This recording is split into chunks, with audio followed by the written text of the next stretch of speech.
Students, तो चलिए आज हम लोग शुरुआत करते हैं क्लास 9 के एक्सरसाइज 11.1 के क्वेश्चन नंबर 8 का, जो कि इस एक्सरसाइज का लास्ट क्वेश्चन है। तो हमारा क्वेश्चन है, a bus stop is barricaded from the remaining part of the road by using 50 hollow cones made of recycled cardboard। तो इस क्वेश्चन का जो पहला पार्ट है वो हम लोगों को क्वेश्चन क्या बता रहा है कि एक बस स्टॉप है जिसको बैरिकेड कर दिया गया है, रोड से बैरिकेड करके अलग किया गया। उस बैरिकेडिंग को करने के लिए टोटल कोन्स कितने रिक्वायर्ड है? तो 50 हॉलो कोन्स रिक्वायर्ड है जो कि रिसाइकल्ड कार्डबोर्ड के बने हुए हैं। तो आप बोलोगे अरे ये बैरिकेडिंग कैसा होता है? तो आप लोगों ने देखा होगा जब भी कोई भी कंस्ट्रक्शन का काम हो रहा होता है रोड पे, तो अगर किसी गड्ढे को वहां से अलग करना होता है या उसको अटेंशन में लाना होता है, तो जो वहां के लोग हैं वो क्या करते हैं, एक ऑरेंज और व्हाइट कलर का जो कोन शेप का फिगर होता है उसको वहां पर लगा देते हैं ना, जिससे आने जाने वाले लोगों को पता चले कि नहीं वहां पर एंटर हम लोगों को नहीं करना है। तो उसी को यहाँ पर क्या नाम दिया गया है? तो 50 हॉलो कोन्स। ठीक है, इतना आप लोगों को समझ में आ गया होगा। अब आगे क्वेश्चन क्या बोल रहा है कि each cone has a base diameter of 40 centimetre and height 1 metre. If the outside of each cone is to be painted at the cost of rupees 12 per meter square, what will be the cost of painting all the cones? तो इस question में बोला है कि मान लेते हैं कि वो जो कोन है, हर एक कोन का जो बेस का डायमीटर है वो कितना है? तो 40 सेंटीमीटर है, और जो हाइट है वो कितना है? तो 1 मीटर है। और अगर हम लोग उसको पेंट करना चाहते हैं, ठीक है, और पेंट करने के लिए 1 मीटर स्क्वायर पेंट करने के लिए हम लोगों को रुपीज 12 पे करना है, तो टोटल 50 कोन्स को पेंट करने के लिए हम लोगों को क्या कॉस्ट पड़ेगा?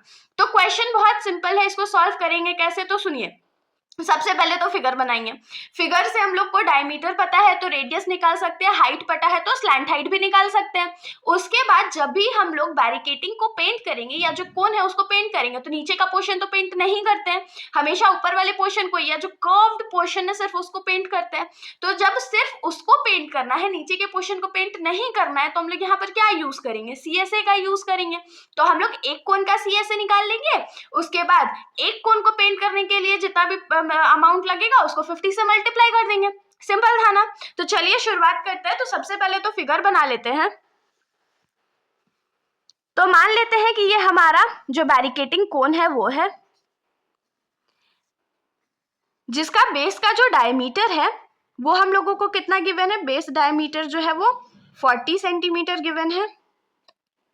और जो हाइट है, क्वेश्चन में जब भी सिर्फ हाइट लिखा हो, मतलब इसका मतलब क्या है कि वो परपेंडिकुलर हाइट गिवन है। तो हाइट कितना गिवन है? 1 मीटर है। तो यहाँ पर देखिए दोनों का यूनिट अलग अलग है, तो यूनिट के साथ कुछ तो करना पड़ेगा। तो क्या करेंगे हम लोग? सेंटीमीटर वाले यूनिट को मीटर में कन्वर्ट कर देंगे। तो यहाँ पर हम लोग लिखेंगे diameter of the cone, diameter of cone क्या हो जाएगा? 40 सेंटीमीटर हो जाएगा। तो यहां से हम लोग रेडियस निकाल लेते हैं। तो radius of cone is equals to diameter divided by 2, that is 40 centimetre divided by 2। और 40 सेंटीमीटर को जब 2 से डिवाइड करेंगे तो 20 सेंटीमीटर हो जाएगा। लेकिन हम लोगों को यूनिट सेंटीमीटर तो नहीं चाहिए, हम लोगों को क्या चाहिए? मीटर चाहिए। तो इसके लिए क्या करेंगे? 20 को अगर हम लोग 100 से डिवाइड कर दे तो वो मीटर में कन्वर्ट हो जाएगा। 0 और 0 को कट कर देते हैं, तो यहाँ से जो हमारा रेडियस का वैल्यू है वो क्या निकल जाएगा?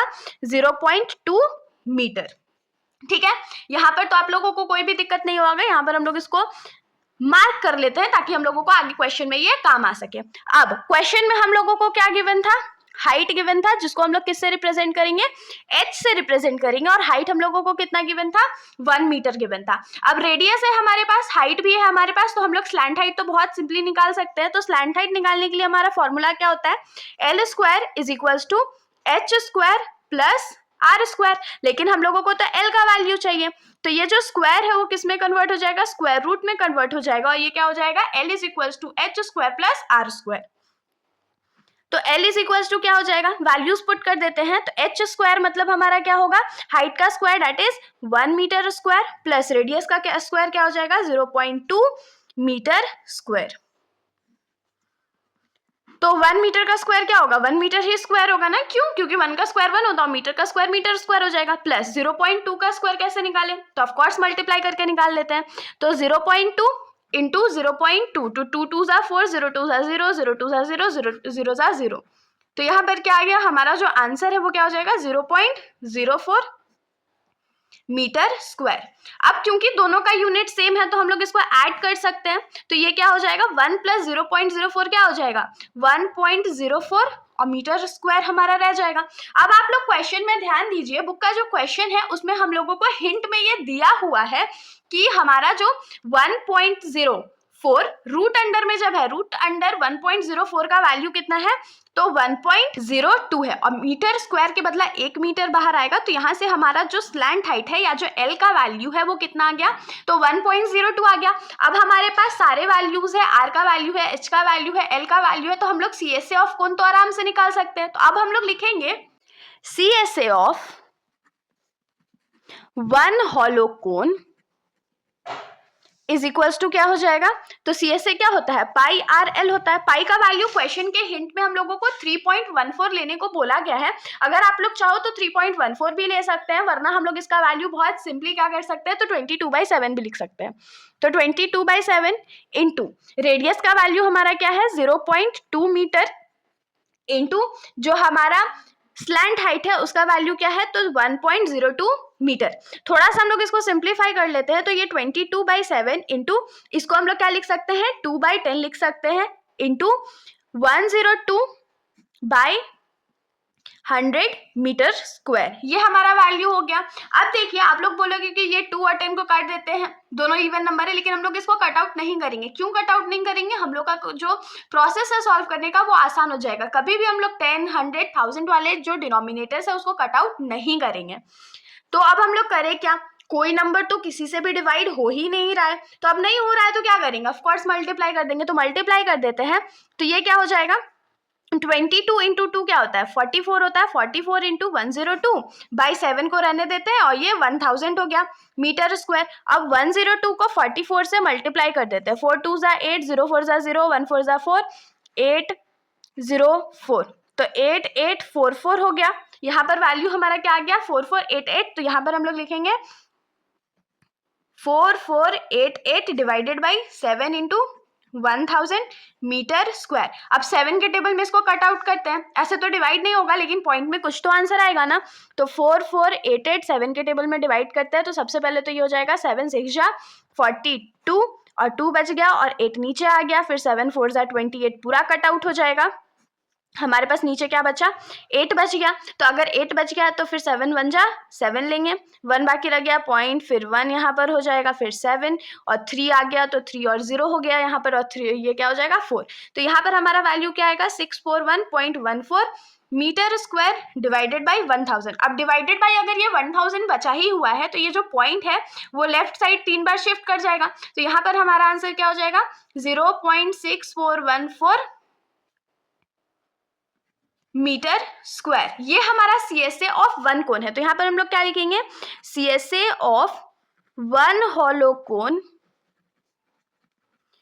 इज इक्वल्स टू क्या है 0.64114 मीटर स्क्वायर। लेकिन हम लोगों को कितना के लिए चाहिए था 50 के लिए चाहिए था ना, तो यहाँ पर क्या लिखेंगे CSA of 50 hollow cones is equals to क्या हो जाएगा 50 इंटू 0.64114 मीटर स्क्वायर। अब ये जो डिजिट है हम लोग उसको 50 से मल्टीप्लाई कर देते हैं, तो जब हम लोग 50 को इतने बड़े नंबर से मल्टीप्लाई करेंगे तो हमारा जो आंसर है वो क्या हो जाएगा 32.057 मीटर स्क्वायर। ये हमारा CSA हो गया 50 कोन्स के लिए। लेकिन क्या हमारा क्वेश्चन CSA फाइंड करने बोला था सिर्फ, नहीं ना, हम लोगों को तो कॉस्ट फाइंड करना था, जिससे हम लोग बता सके कि इतने एरिया को पेंट करने के लिए हम लोगों को कितना कॉस्ट देना पड़ेगा। तो यहाँ पर क्या लिखेंगे कि नाउ कॉस्ट ऑफ पेंटिंग